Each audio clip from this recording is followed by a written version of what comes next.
इतनी बड़ी भूल मत करो कन्या, मुझसे मुख फेर कर मत जाओ। तुम दोनों तो उनकी सखियां हो, तो समझाओ अपनी स्वामिनी को। महादेव उनके योग्य नहीं।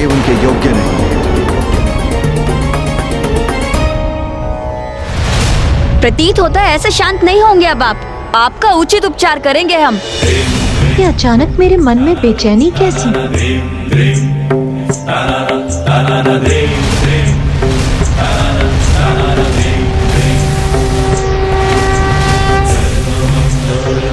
कुछ अनुचित होने का आभास क्यों हो रहा है मुझे?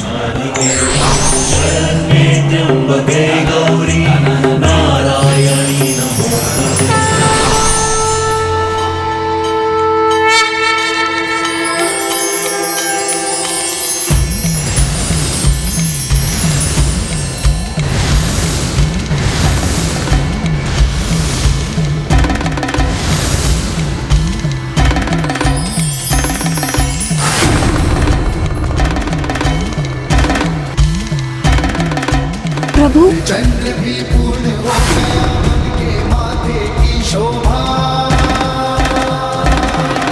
त्रिलोचन त्रिकाल की जग में लागे अलौकिक ये आभा। किसी दिव्य शक्ति का आभास क्यों हो रहा है मुझे, जिसने मेरे बढ़ते हुए पग को मत कर दिया है?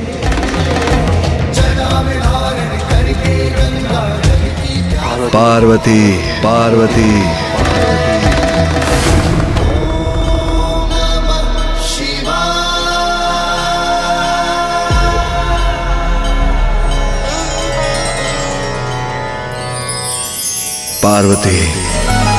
पुनः मुझे स्वयं से वंचित कर रही हो।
पार्वती, अपने अश्रुओं को कभी भूमि पर मत गिरने दो।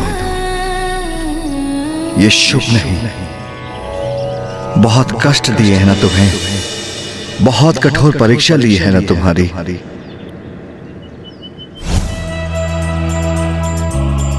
प्रिय, अपने अश्रुओं को कभी भूमि पर मत गिरने दे। ये शुभ नहीं। स्वामी, आपको पाने के लिए तो मैं अनेकों बार ऐसी परीक्षा और तपस्या का सामना करने के लिए प्रस्तुत।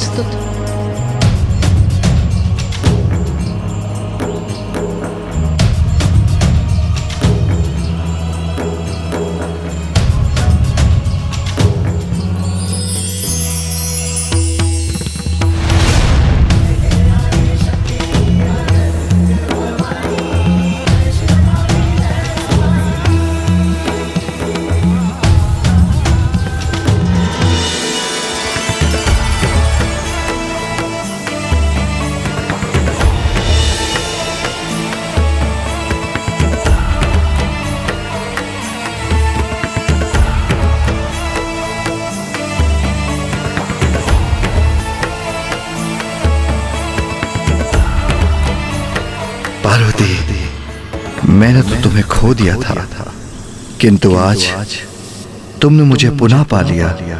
और ये परीक्षा तो उस परीक्षा के समक्ष नगण्य है, जिसका कष्ट तुम 3 सहस्त्र वर्षों से सहन कर रही हो। जब इतने वर्षों में मैं एक पल के लिए भी तुम्हारे हृदय से दूर नहीं हुआ, तो ऐसा होना कहां संभव था? तुम्हें तो इस परीक्षा में सफल होना ही था प्रिय। पार्वती, मैं तुम्हारे तप से प्रसन्न हुआ और ये कठोर तपस्या तुमने मुझे पाने के लिए की, तो मैं प्रस्तुत हूं।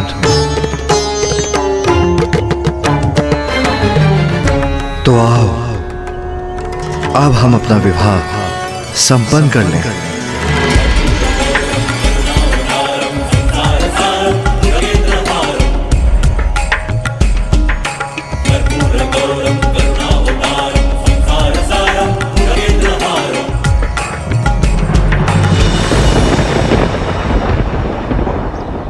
नहीं नहीं नहीं,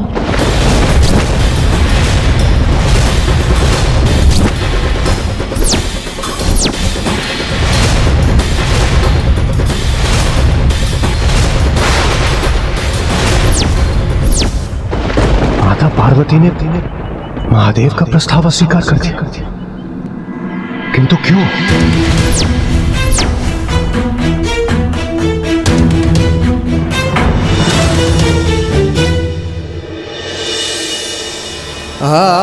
पार्वती, मेरे विवाह बंधन में बंधकर मेरा सानिध्य पाने के लिए तुमने 3 सहस्त्र वर्ष मेरी तपस्या की, और अब जब मैं तुमसे विवाह करने का आग्रह कर रहा हूं, तो तुम उस आग्रह को अस्वीकार कर रही हो। हाँ प्रभु, क्योंकि उसके लिए आपको मेरे माता पिता से अनुमति प्राप्त करनी होगी।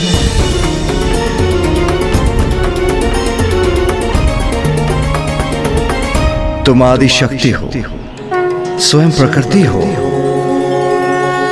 मैं निर्गुण हूं, निराकार हूं।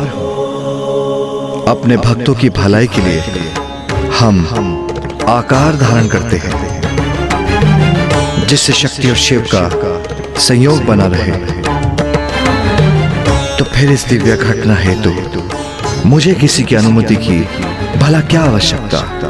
प्रभु, सत्य है, आप परब्रह्म परमेश्वर हैं और मैं स्वयं प्रकृति हूँ। किंतु इस जन्म में मैं शैल पुत्री हूँ, इसीलिए अभी भी अपने माता पिता के बंधन से बंधी हूँ। मैं ब्रह्मचारिणी हूँ, अर्थात विवाह के पूर्व मैं अपने पिता की पुत्री हूँ। इसीलिए अपने माता पिता के सम्मान का ध्यान रखना मेरा धर्म है। प्रभु, आपके मेरे मांग में सिंदूर भरने और मेरे कंठ में मंगलसूत्र पहनाने के उपरांत ही मैं आपकी अर्धांगिनी बनूंगी। इसलिए विवाह हेतु मेरे पिता से मेरा हाथ मांगना आपके लिए अनिवार्य है। उनकी अनुमति के बिना मैं आपसे विवाह करने में असमर्थ हूँ।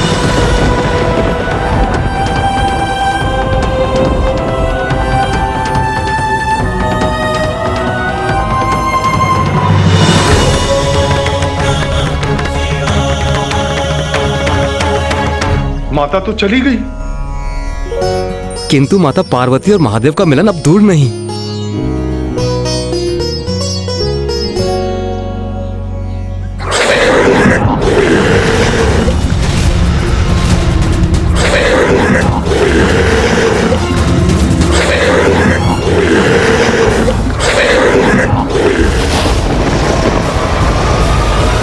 कौन हो तुम?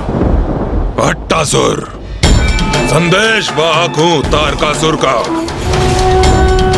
और आप सभी को इसे क्षण स्वर्ग में पहुंचने का आदेश दिया जाता है। इंद्रदेव, यह अवश्य उस तारकासुर की कोई चाल है। तुम्हारे महाराज तारकासुर ने स्वर्ग पर अनुचित अधिकार अवश्य स्थापित किया है, किंतु स्मरण रहे, वो हमारा राजा नहीं है। जाओ, जाकर कह दो उससे हम कदापि नहीं आएंगे। महाराज का निमंत्रण तो अस्वीकार कर सकते हैं आप, किंतु ब्रह्मदेव का आमंत्रण भी ठुकराएंगे आप देवराज? ब्रह्मदेव स्वर्ग में महाराज तारकासुर का मार्गदर्शन कर रहे हैं, और उनका आदेश है कि आप सभी देवता इसे क्षण स्वर्ग में प्रस्तुत हों। ये मेरा महाराज तारकासुर का निर्णय है कि तुम देवताओं को पुनः स्वर्ग में निवास करने की अनुमति देता हूं।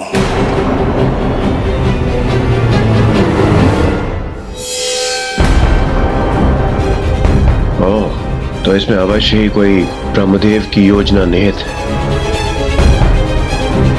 तारकासुर, आप तो महान हैं, आप अत्यंत उदार हैं।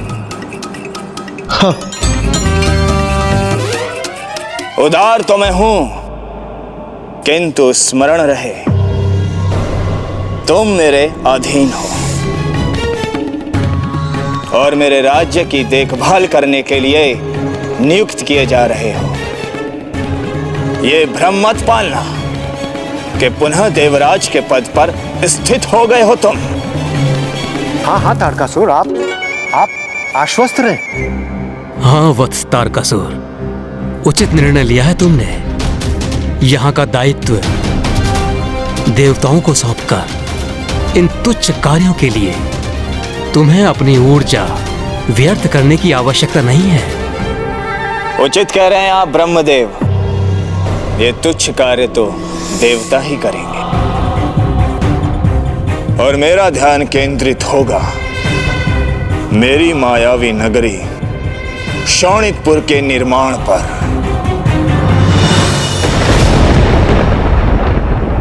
जिसका कल आज मेरी एवं मेरे असुर वीरों की प्रतीक्षा कर रहा है, जहां अब हमें जाना ही होगा।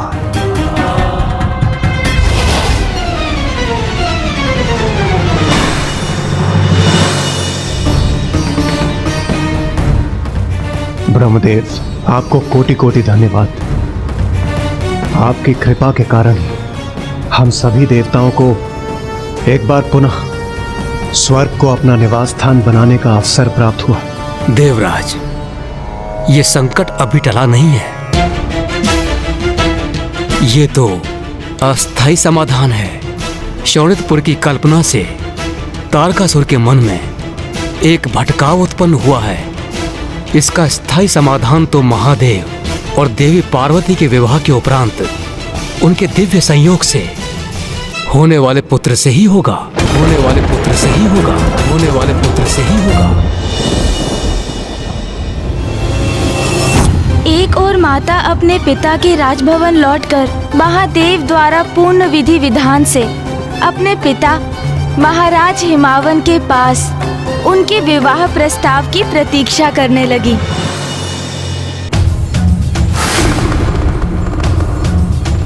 और दूसरी ओर वहां कैलाश में समस्त देवता बड़े ही सहज भाव से महादेव के पास ये विनम्र निवेदन लेकर पहुंचे कि वो महाराज हिमावन के पास माता पार्वती से अपने विवाह का प्रस्ताव भेजे। महादेव, कृपा कर और विलंब मत कीजिए। हाँ महादेव, देवी पार्वती अपने पिता के वहाँ लौटकर प्रतिदिन प्रतिपल इसी प्रतीक्षा में होंगी कि आप कब उन्हें वहाँ लेने के लिए पहुँचेंगे।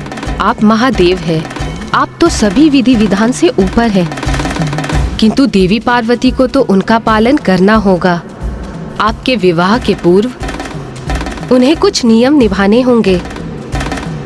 आपको विवाह हेतु उनके माता पिता से देवी पार्वती का हाथ मांगना ही होगा। शिव और शक्ति के संयोग में अब विलंब नहीं होना चाहिए, किंतु मैं स्वयं जाऊं, उनके पिता से उनका हाथ मांगू? कदापि नहीं महादेव। देवी पार्वती का प्रस्ताव लेकर मैं और नारायण आपके पास आए थे। इसी तरह आपकी ओर से भी किसी को प्रस्ताव लेकर उनके माता पिता के समक्ष प्रस्तुत होना होगा। माता लक्ष्मी के सुझाव अनुसार महादेव की ओर से उनके विवाह का प्रस्ताव लेकर सप्त ऋषि वशिष्ठ और उनकी पत्नी देवी अरुंधति वहां पहुंच गए। शैलराज, हम आपकी कन्या देवी पार्वती के लिए एक अत्यंत शुभ प्रस्ताव लेकर उपस्थित हुए हैं।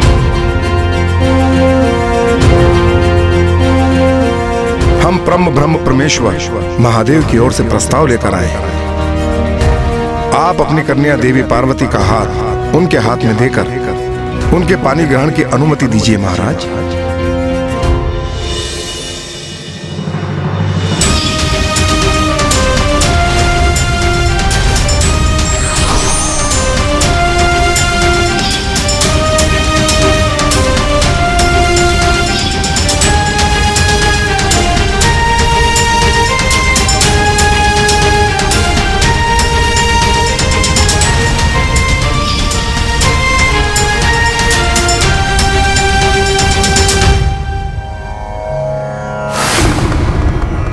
सप्तऋषि अभी तक लौटे नहीं। उन्हें आने में इतना विलंब क्यों हो रहा है? नारायण, मेरे विवाह का प्रस्ताव आपको लेकर जाना चाहिए था, क्योंकि आपके शब्दों का सम्मोहन सभी को अपने वश में कर लेता है। आप पार्वती के माता पिता से मिलते तो सहज ही विवाह का प्रस्ताव मान लेते। क्षमा कीजिएगा महादेव, देवी पार्वती मेरी बहन है। उनके विवाह का प्रस्ताव लेकर आपके पास आना मेरा कर्तव्य था, किंतु आपके विवाह का प्रस्ताव लेकर उनके पास जाना मेरे लिए उचित नहीं होगा, क्योंकि मैं तो वधू पक्ष से हूं ना। किंतु आप चिंता क्यों कर रहे हैं महादेव? कहीं आपको यह संशय तो नहीं हो रहा कि आपके भावी ससुराल पक्ष वाले आपका प्रस्ताव अस्वीकार तो नहीं कर देंगे? महादेव,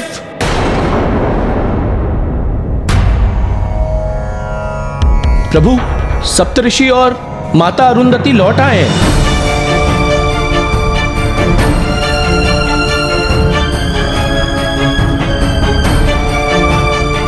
ऋषि वशिष्ठ, सब कुशल मंगल हो गया ना?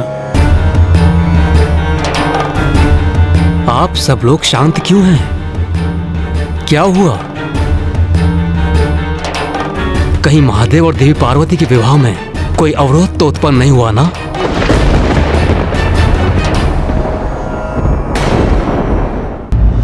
महाराज हिमावंत तो ये प्रस्ताव सुनकर अत्यंत प्रसन्न थे,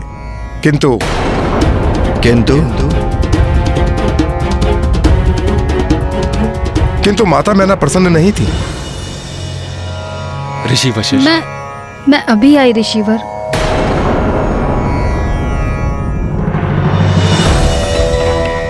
देवी मैना,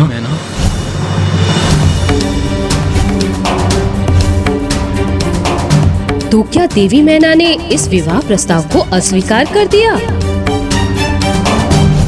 नाथ, आपको तो भली भांति ज्ञात है, उसने तप करने का हठ किया तो मैंने हृदय कठोर कर उसे जाने दिया, किंतु अब जब वो इतने दीर्घ समय के उपरांत लौटी है तो इतनी शीघ्र स्वयं से दूर जाने की अनुमति उसे कैसे दे दूं? देवी मैना, हमारी पुत्री पार्वती ने इतना कठोर तप किया है और अब उसका उचित परिणाम हमारे समक्ष है और उसे हमें स्वीकार करना ही होगा। पुत्री मैना, महाराज हिमावन,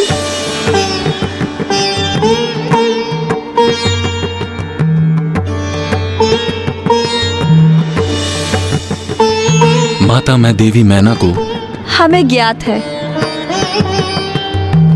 अपनी पुत्री के विवाह के विचार से आप दोनों भावुक हैं,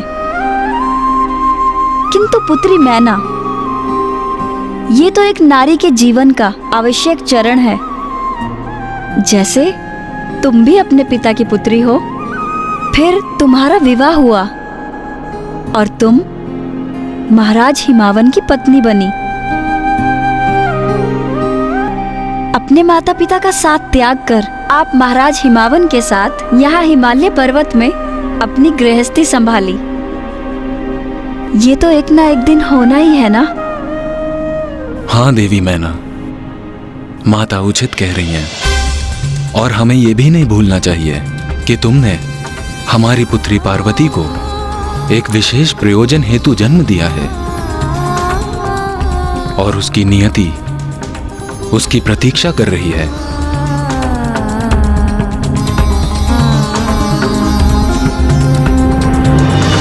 आप निश्चिंत रहे महादेव, मैंने उन्हें मना ही लिया।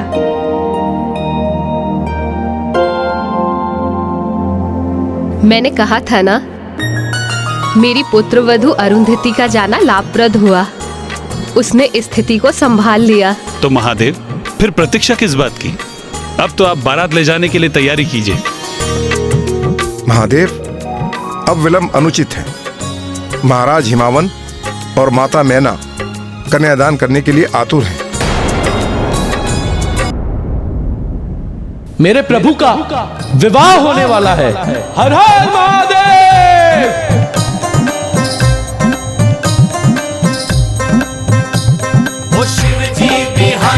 वाले पान की सजाएंगे, अब भी लगाएंगे। महाराज हिमावन और माता मैना कन्यादान करने के लिए आतुर। महाराज हिमावन और माता मैना कन्यादान करने के लिए आतुर। महाराज हिमावन और माता मैना कन्यादान करने के लिए आतुर। रुकिए आप सभी, शांत हो जाइए। यदि महाराज हिमावन ने कन्यादान किया तो बहुत बड़ा अनर्थ हो जाएगा।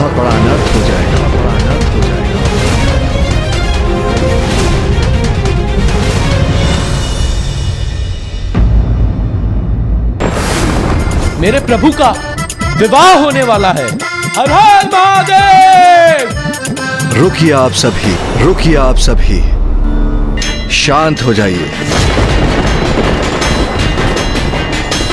क्या हुआ महादेव? ऋषि वशिष्ठ, क्या महाराज हिमावन कन्यादान करेंगे? महादेव, प्रथा तो यही है कि कन्या के विवाह में कन्या का कन्यादान उसके पिता ही करते हैं, और उनका तो सौभाग्य है कि वो स्वयं महादेव को कन्यादान करेंगे और उसके उपरांत उनको मोक्ष प्राप्त होगा।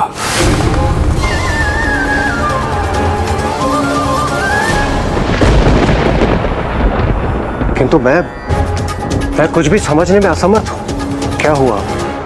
आप सभी की चिंता का कारण क्या है?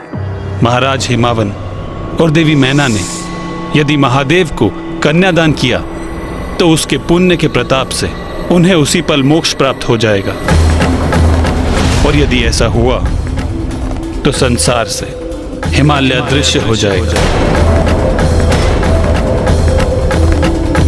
और हिमालय तो संसार की तपोस्थली है। यदि वो अदृश्य हो गया तो सब ऋषि मुनि कहां तप करेंगे?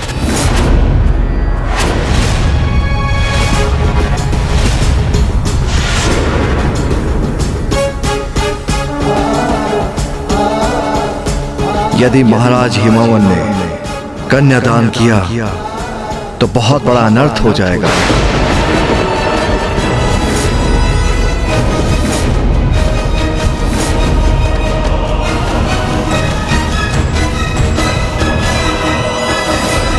ये एक अत्यंत विचित्र और विकट परिस्थिति उत्पन्न हो गई।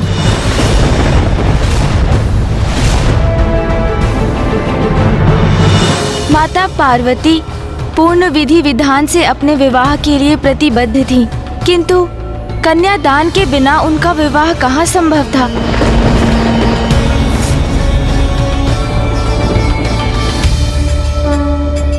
ये कैसे असमंजस की स्थिति उत्पन्न हो गई थी ब्राह्मण देवता? अब तो सब कुशल होना चाहिए था ना? इतनी कठोर तपस्या की थी माता ने। जब उसका सुफल प्राप्त करने का समय आया तो उनके मनोरथ में एक और विघ्न आ गया। तो क्या इस उलझन को सुलझाने का कोई उपाय नहीं था?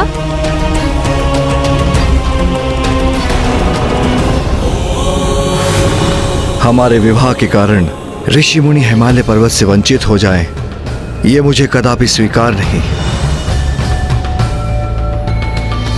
और देवी पार्वती जो स्वयं प्रकृति है, उन्हें भी कहां स्वीकार होगा कि उनके कन्यादान करने से हिमालय पर्वत संसार से लुप्त हो जाए।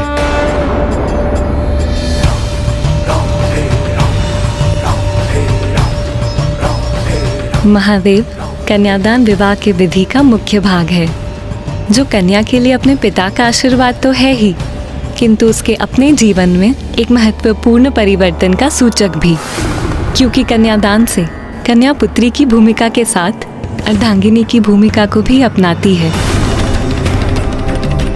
हमारे समक्ष एक विकट दुविधा है, किंतु महाराज हिमावन के द्वारा कन्यादान करने से अनर्थ हो जाएगा, अनर्थ हो जाएगा, अनर्थ हो जाएगा, अनर्थ हो जाएगा, जिसकी अनुमति मैं कदापि नहीं दूंगा।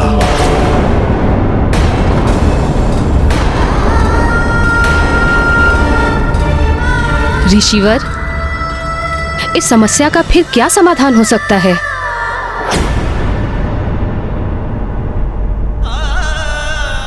दृढ़ निश्चय हो तो सभी बाधाएं स्वतः मिट जाती हैं।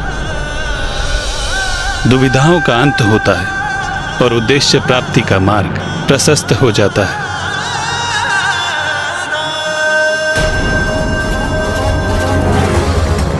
महादेव और देवी पार्वती का विवाह अवश्य होगा।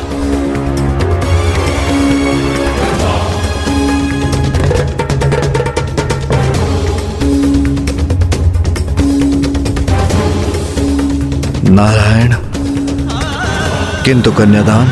आप वर हैं महादेव, आप चिंता मत कीजिए और आप सभी बारात की तैयारियां कीजिए। शेष आप मुझ पे छोड़ दीजिए। मुझे ज्ञात है कि इस समस्या के निदान के लिए कौन उपयुक्त है। नारायण नारायण। प्रणाम देव ऋषि नारद। पधारिए देव ऋषि नारद, आसन ग्रहण कीजिए।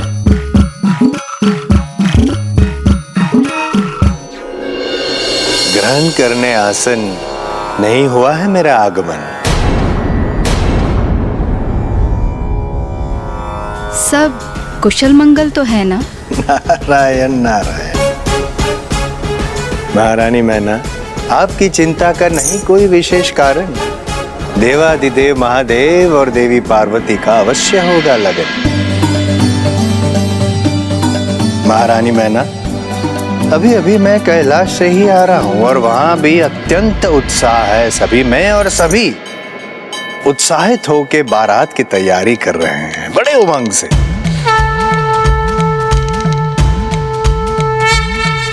तो सप्त ऋषि और समस्त देवगण हैं वहां महादेव के साथ। तो मैंने भी निर्णय लिया कि मैं यहाँ कन्या पक्ष की ओर से बारात का स्वागत करूंगा और आप दोनों की सहायता करूंगा।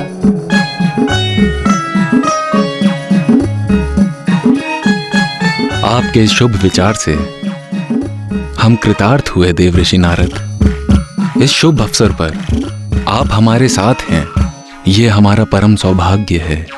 नारायण नारायण। माता मैना, देवी पार्वती तैयार हो चुकी है। चलिए देवर्षि नारद, मेरे साथ चलकर पुत्री पार्वती को आशीष देने की कृपा करें। अवश्य। आइए आइए।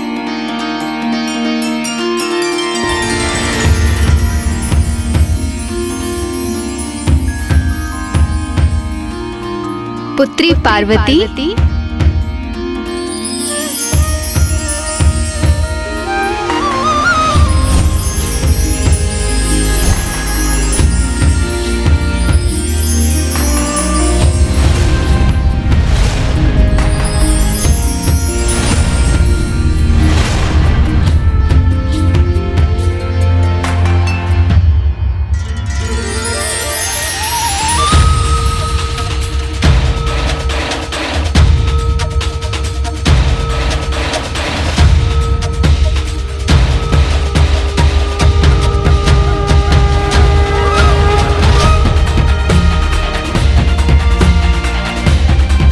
सुंदर, अति सुंदर, अद्भुत। पुत्री पार्वती, कितनी सुंदर लग रही हो तुम।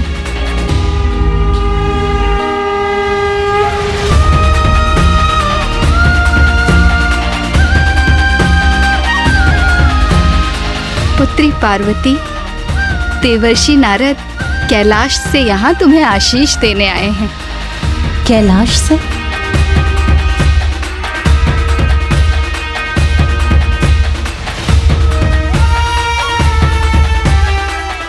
प्रणाम देवर्षि। स्वयं मां आदि शक्ति ने पुत्री के रूप में जन्म लिया है आपके घर। प्रणाम माता आदि शक्ति। प्रणाम। आपका कल्याण हो देवी पार्वती। नारायण नारायण, भूल गया। आपके लिए एक विशेष भेंट लाया हूं मैं कैलाश से। भेंट कैलाश से?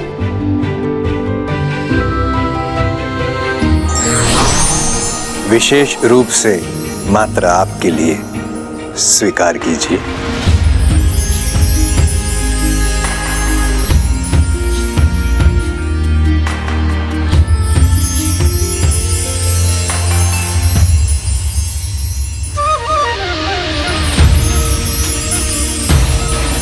कितना सुंदर प्रतीक भेजा है मेरे जमाता ने पुत्री पार्वती के लिए। अपनी पुत्री के प्रति इतने अपार स्नेह का प्रतीक देखकर मेरा हृदय गदगद हो रहा है। अवश्य ही जमाता पुत्री पार्वती को सदैव सुखी रखेंगे, उपहारों की वर्षा कर देंगे उस पर।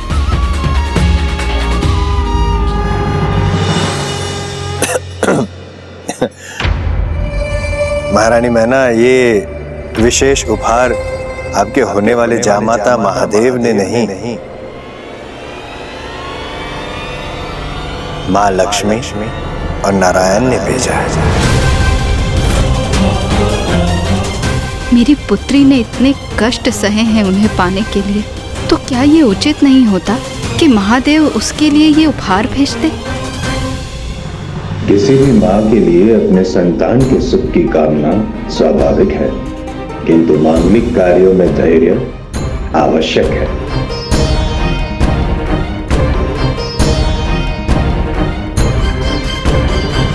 किंतु देव ऋषि योजना के अनुसार वहाँ पहुँचे थे ना ब्राह्मण देवता, फिर उसमें कुछ अनुचित कैसे हो सकता था? और क्या था देवर्षि नारद का विशेष प्रयोजन? देवर्षि नारद वहाँ क्या करने जा रहे थे? आपको इस प्रश्न का उत्तर पाने के लिए संपूर्ण कथा का श्रवण करना होगा महाराज। नारायण नारायण, एक नववधू के रूप में माता पार्वती की आभा अनुपम, अति सुंदर। महारानी मैं सोच रहा हूं, जब महादेव और माता पार्वती दोनों एक साथ मंडप में होंगे तो आहा, नारायण नारायण, कितना दिव्य मनोहरी दृश्य होगा वो। देव ऋषि नारद, आपका क्या अनुमान है? क्या महादेव और पुत्री पार्वती की जोड़ी सुंदर होगी? अवश्य, निसंदेह।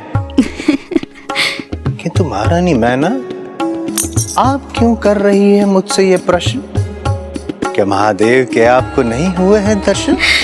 नहीं देव ऋषि, किंतु आपको तो उनके शुभ दर्शन प्राप्त करने का असीम सुख प्राप्त है। कैसा रूप है उनका, कैसा व्यक्तित्व है, कैसे दिखाई देते हैं वो? कैसे दिखाई देते हैं वो?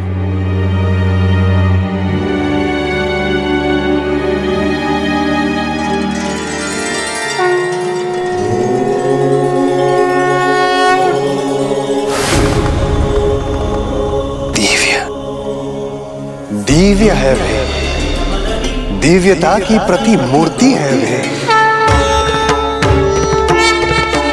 जिनकी जटाओं को स्वयं चंद्र सुशोभित करते हैं, जिनका मस्तक चमकता है उनके दिव्य तेज से। पुत्रों की ऐसी पैनी दृष्टि है जो आत्मा में उतरकर अंतर के सभी रहस्य को ज्ञात कर लेती है।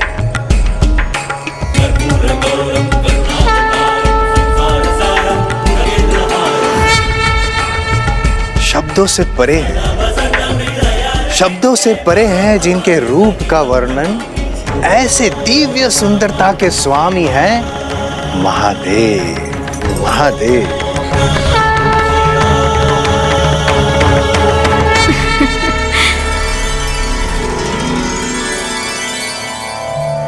उनके समान दिव्य और सुदर्शन भला और कौन हो सकता है इस संसार में? महारानी मैना बारात द्वार पर पहुंच गई है। महारानी मैना शीघ्र अति शीघ्र आपको दर्शन होंगे, शुभ दर्शन होंगे महादेव के, और आपको ज्ञात होगा कि ऐसे जामाता को प्राप्त करना आपका कितना बड़ा सौभाग्य है।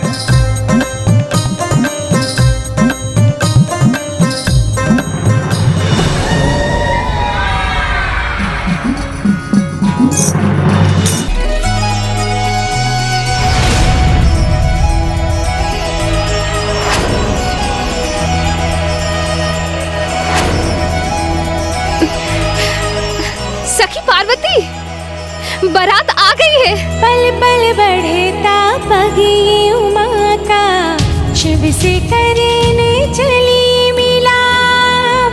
अनुपम ये संयोग अनोखा, होगा वे ये पुनर्मिलन। व्याकुल ये हृदय और नैना, पार्वती शिव मिलेंगे आज। कितनी सुंदर और भव्य बारात है। इस बारात के दर्शन यहीं से कर लेते हैं।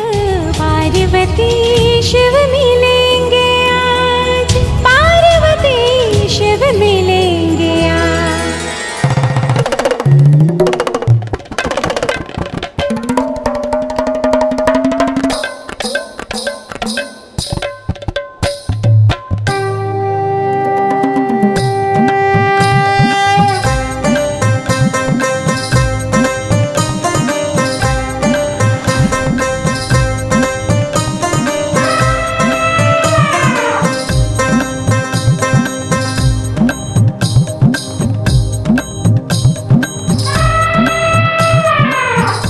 देवी मैना, आपके होने वाले जामात को ढूंढ रहे हैं आपके नेत्र, है ना?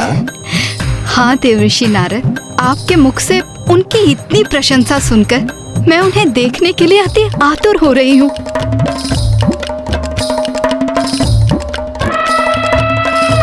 बताइए ना देवऋषि, इस समूह में कहाँ हैं वे? बताइए ना देवऋषि। मेरे मुख से इतनी प्रशंसा सुनी है आपने आपके होने वाले जामाता की, तत्पश्चात भी आप मुझे पूछ रही हैं? जरा उधर देखिए, खुद ढूंढिए, पहचानिए। अवश्य देवऋषि।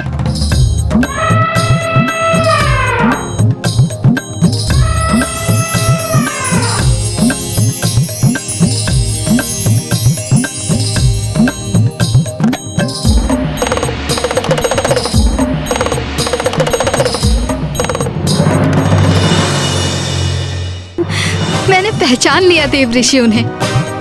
वो देखिए देवऋषि, जो अत्यंत आकर्षक व्यक्तित्व के स्वामी हैं, जिनकी चाल इतने आत्मविश्वास से भरी है, जिनका मुख इतना सुंदर है। अवश्य वही महादेव होंगे, है ना?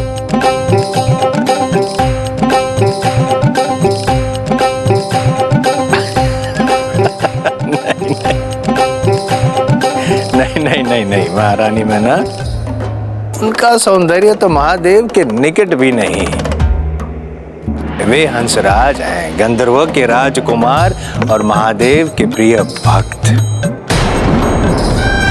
ओह,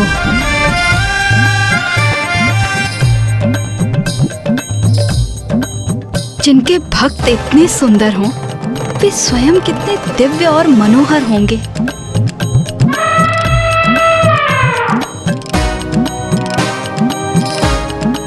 जिनकी जटाओं को स्वयं चंद्र सुशोभित करते हैं।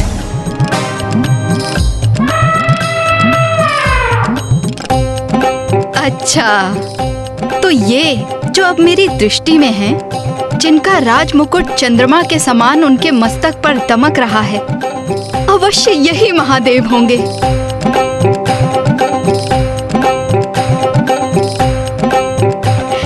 है ना? नहीं, जिनका मुखमंडल उनके शीतल प्रकाश से दमक रहा है, वो महादेव नहीं है, स्वयं चंद्रदेव है।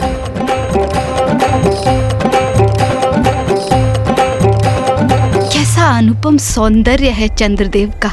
जो स्वयं मेरे होने वाले जामाता की जटाओं में सुशोभित हैं, तब तो महादेव अवश्य ही और भी सुंदर होंगे।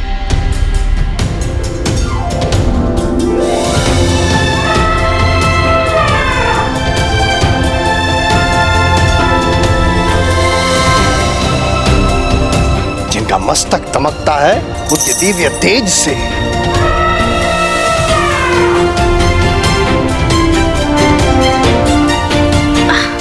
तो क्या वो महादेव हैं जिनका अपार तेज सबसे अधिक मुखरित है?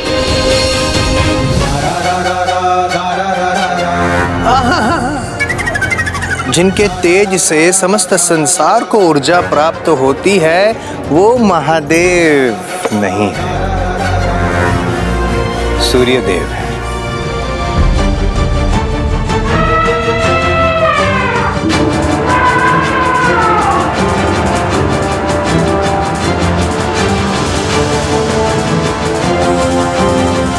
अच्छा, तो अवश्य यही जिनके व्यक्तित्व से ऐसा अनूठा आत्मविश्वास झलक रहा हो, अवश्य यही महादेव हो सकते हैं।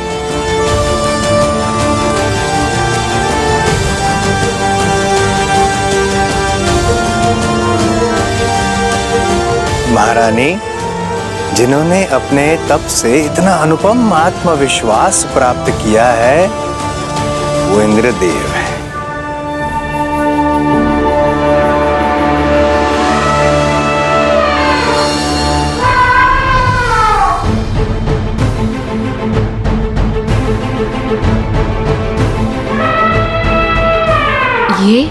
ये मैं क्या देख रही हूँ?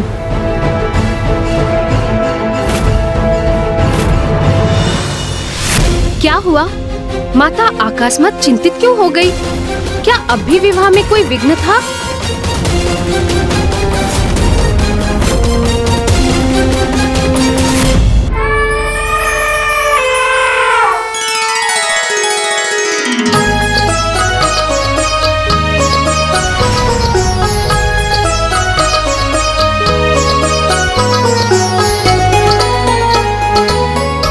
दिग्गज देवताओं, तेजस्वी गंधर्वों के दर्शन करने का सौभाग्य प्राप्त हो रहा है मुझे, और इन सभी से भी उच्च स्थान पर स्थित देवों के देव हैं मेरी प्रिय पुत्री के भावी स्वामी महादेव।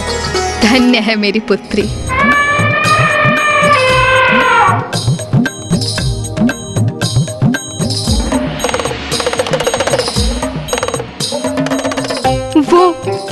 वो तो ब्रह्मदेव और माँ सरस्वती हैं।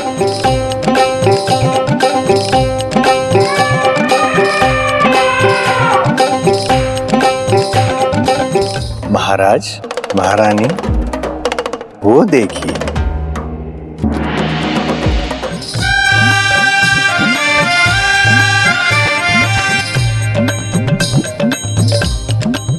क्या वो है महादेव? वो है मेरे जमाता, हमारी पुत्री के भावी पति, हमारे जमाता। नारायण नारायण, ना ना ना ना ना, विष्णुदेव हैं। संसार के पालनहार श्री हरि नारायण स्वयं उपस्थित हो रहे हैं इस विवाह में। महारानी मैना, जब आपको नारायण का व्यक्तित्व इतना मोहक प्रतीत हो रहा है, तो जब आप महादेव को देखेंगी आप, तभी उनकी दिव्यता का आभास होगा आपको। महादेव के अनुपम शोभा का वर्णन तो मेरे शब्दों के परे है।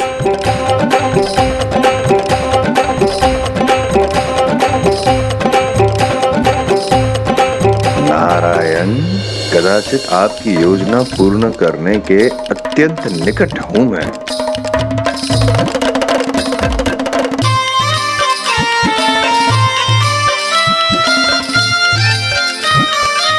जिनके मित्र, सगे संबंधी इतने मनमोहक, आकर्षक और दिव्य व्यक्तित्व के हों, वे महादेव स्वयं कैसे दिखते होंगे, यही देखने के लिए मैं लालायित हो रही हूँ।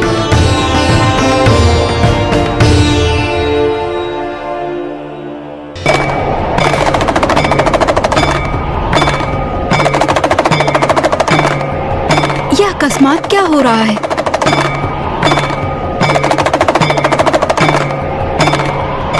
देव ऋषि नारद, ये महादेव के संग ये कौन है? अघोरी मलंग? गण भूत प्रेत आदि महादेव के प्रिय है।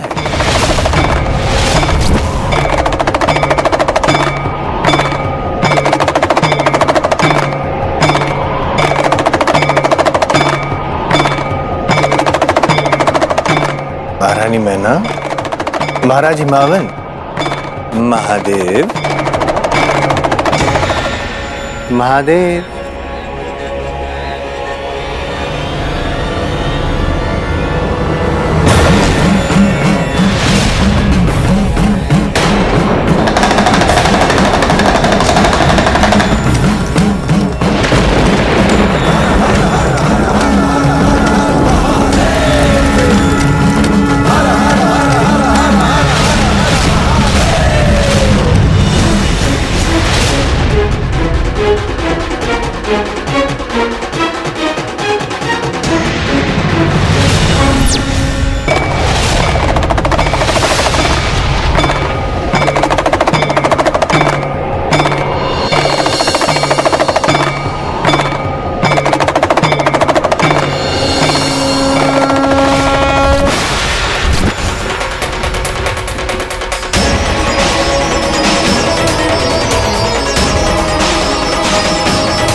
महादेव जो देवी आदिशक्ति के वियोग में शांत और स्थिर हो गए थे, देखिए देवी पार्वती ने उन्हें पुनः जीवित कर दिया।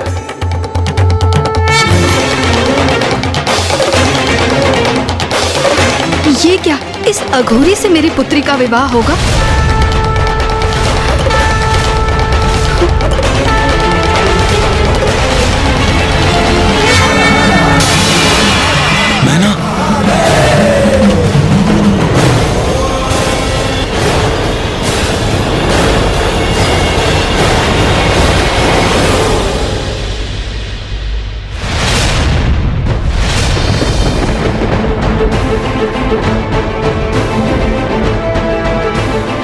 मेरा कार्य संपन्न हुआ।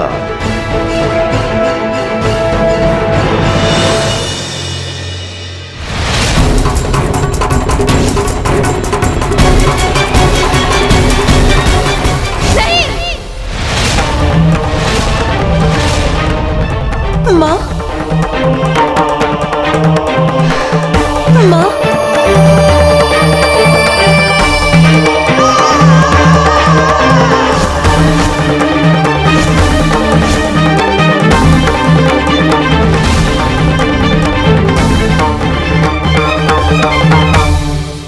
पार्वती, क्या ये हैं वो जिनके लिए तुमने 3 सहस्र वर्षों तक कठोर तपस्या की?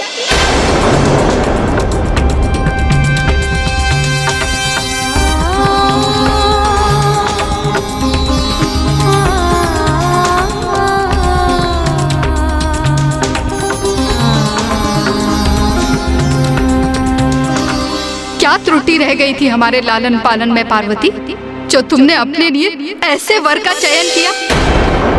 बताओ पार्वती, उत्तर दो, क्या दोष था हमारा? माँ,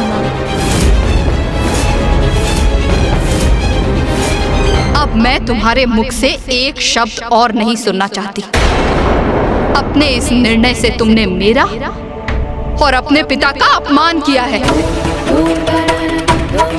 इतने सर्वश्रेष्ठ गंधर्वों एवं देवताओं के होते हुए तुमने उनकी अर्धांगिनी बनने का विचार क्यों किया? माँ, और तुम दोनों कैसी सखियां हो तुम दोनों?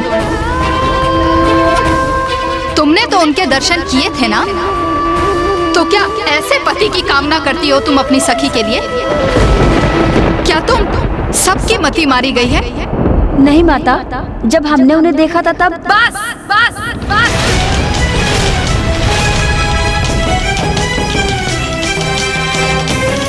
मेरे शब्द स्पष्ट सुन लो पार्वती। यदि उन्हीं से विवाह करने का निर्णय है तुम्हारा, तो उससे पूर्व मेरे कंठ में शिला बांध किसी कूप में फेंक दो मुझे और अंत कर दो मेरा।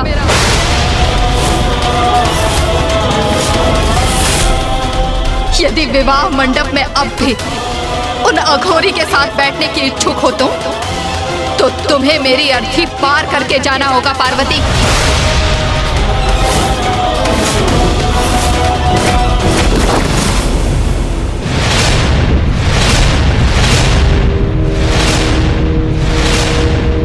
माँ। नहीं पार्वती, अब एक शब्द और नहीं कहोगी तुम, क्योंकि तुम्हारा कोई भी शब्द मेरे द्रवित हृदय को सांत्वना नहीं दे सकता। पिताश्री, माँ को इतनी व्याकुल अवस्था में देख असहनीय है मेरे लिए। अब आप ही उन्हें शांत कर सकते। व्याकुल तो मैं भी हूं पुत्री, इसीलिए निशब्द खड़ा हमारी प्यारी पुत्री पार्वती का विवाह एक अघोरी के साथ, इसकी हमने कदापि कल्पना नहीं की थी।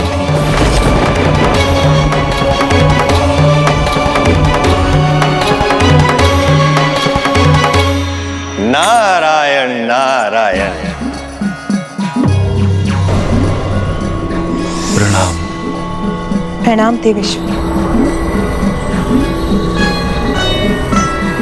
महाराज हिमावन, महारानी मैना, बारात आ चुकी है द्वार पर। आपको करना है उनका स्वागत, किंतु आप दोनों तो स्थित है किसी विचलित अवस्था में, जैसे कोई अघटित घटना की आपको हुई हो आहट।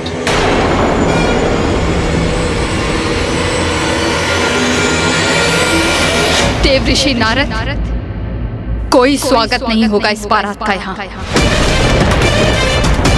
ये संदेश उन्हें दे दीजिए और साथ ही लौटने के लिए भी कह दीजिए।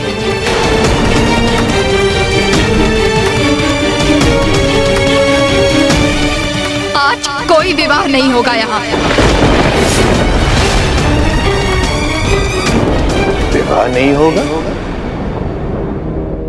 महारानी, आपके ये शब्द है अनुचित, कर रहे हैं मुझे विचलित। बारात का हो चुका है आगमन और यही नियति है।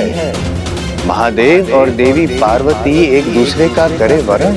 नहीं, कदापि नहीं देव ऋषि। वो अघोरी मेरी पुत्री पार्वती के योग्य नहीं है।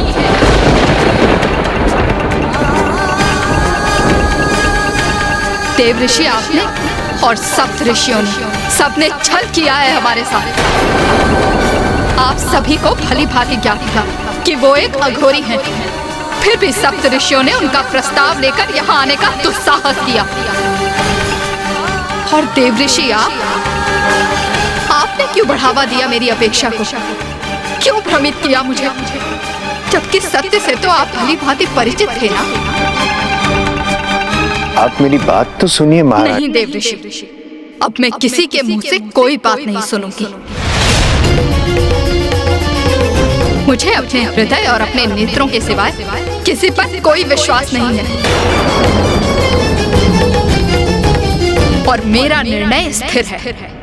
इस बारात को यहाँ से लौटना ही होगा।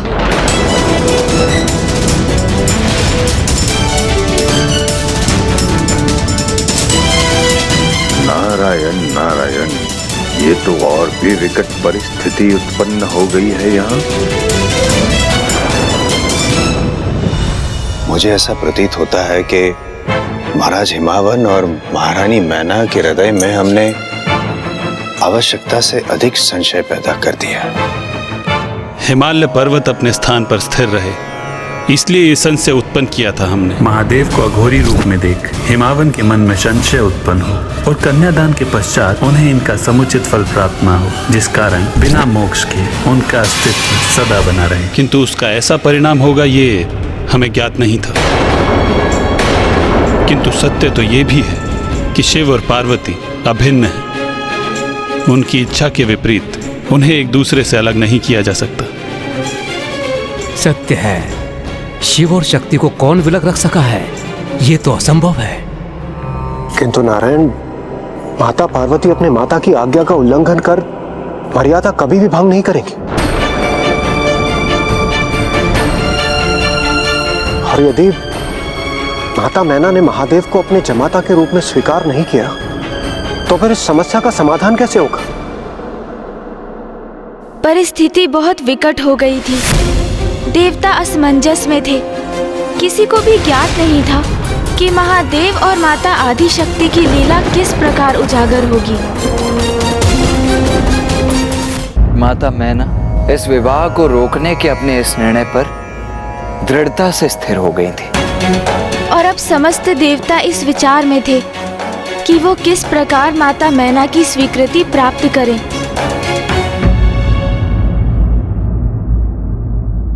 देवी मैना, समस्त देवता, ऋषि, मुनि सभी आपके द्वार पर पधारे।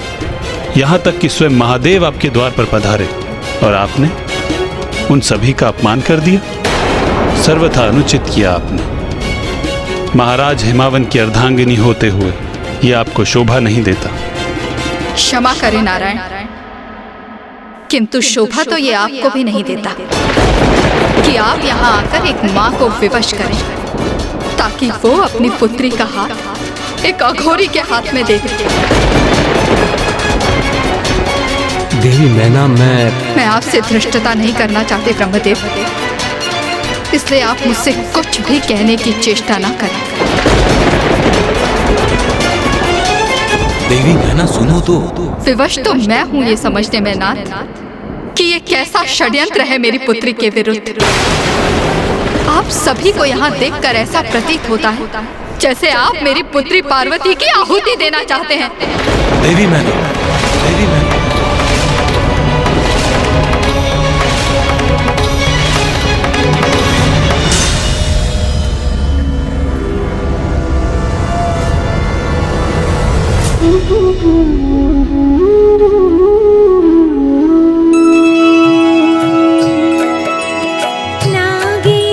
नागेन्द्रहाराय त्रिलोचनाय भस्मांगरागाय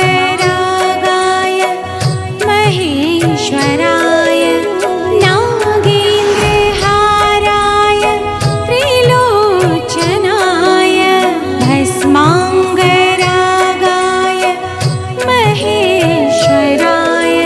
नित्याय शुद्धाय दिगंबराय तस्मै नाकाराय नमः शिवाय। नित्याय शुद्धाय दिगंबराय तस्मै नाकाराय नमः शिवाय। नमः शिवाय, नमः शिवाय, नमः शिवाय, नमः शिवाय, नमः शिवाय, नमः शिवाय, नमः शिवाय, नमः शिवाय, नमः शिवाय, नमः शिवाय, नमः शिवाय, नमः शिवाय, नमः शिवाय।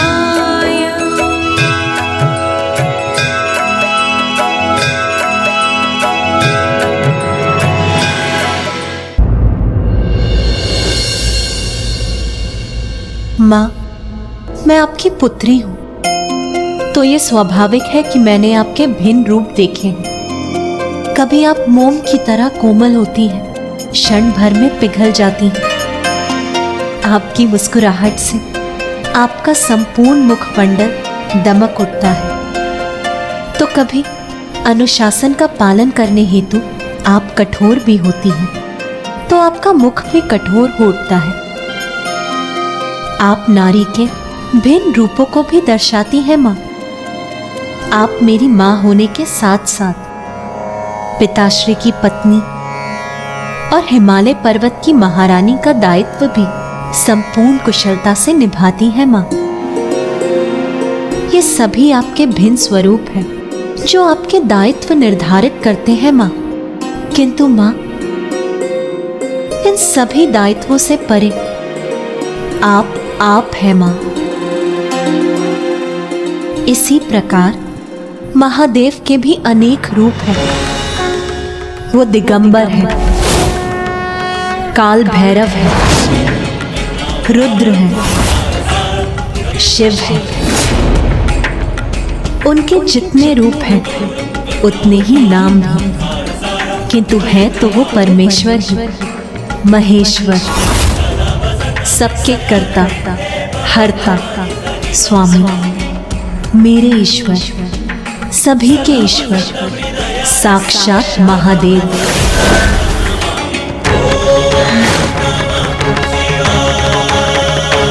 वो महादेव आपकी पुत्री के तप से प्रसन्न होकर हमारे द्वार पर उपस्थित है और समस्त देवी देवता मेरे और महादेव के विवाह के आनंद में आपके द्वार पर उत्सव मना रहे हैं।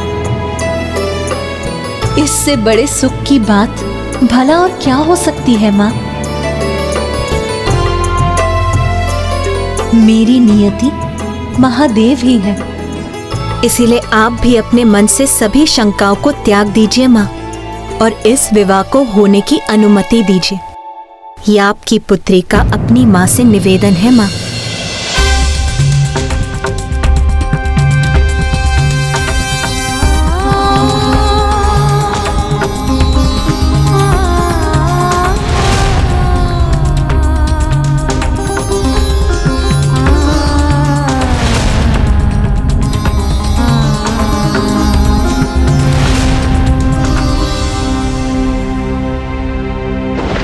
ये माँ भी अपनी पुत्री के हित को अनदेखा नहीं कर सकती। ये विवाह कदापि नहीं हो सकता।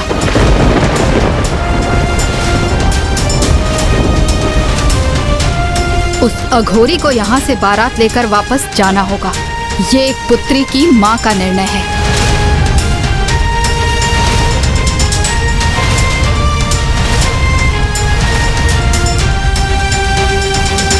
किंतु ब्राह्मण देवता, सब कुछ तो श्री हरि नारायण और नारद जी की योजना अनुसार ही हो रहा था। फिर भ्रांति कहाँ उत्पन्न हो गई? और महादेव को भी स्वयं के विवाह में अघोरी बनकर जाने की आवश्यकता ही क्या थी? योजना तो बस यही थी कि महादेव को अघोरी रूप में देख हिमावन जी शंका युक्त होकर माता का कन्यादान करें और उन्हें मोक्ष की प्राप्ति ना हो, जिससे कि वो सदा स्थित रहे। किंतु इन सब का परिणाम ये हुआ कि अब माता मैना ही पूर्ण रूप से इस विवाह के विरुद्ध हो गयी। तो फिर अब इस स्थिति में महादेव और माता पार्वती का विवाह किस प्रकार से संपन्न होने वाला था गणेश जी?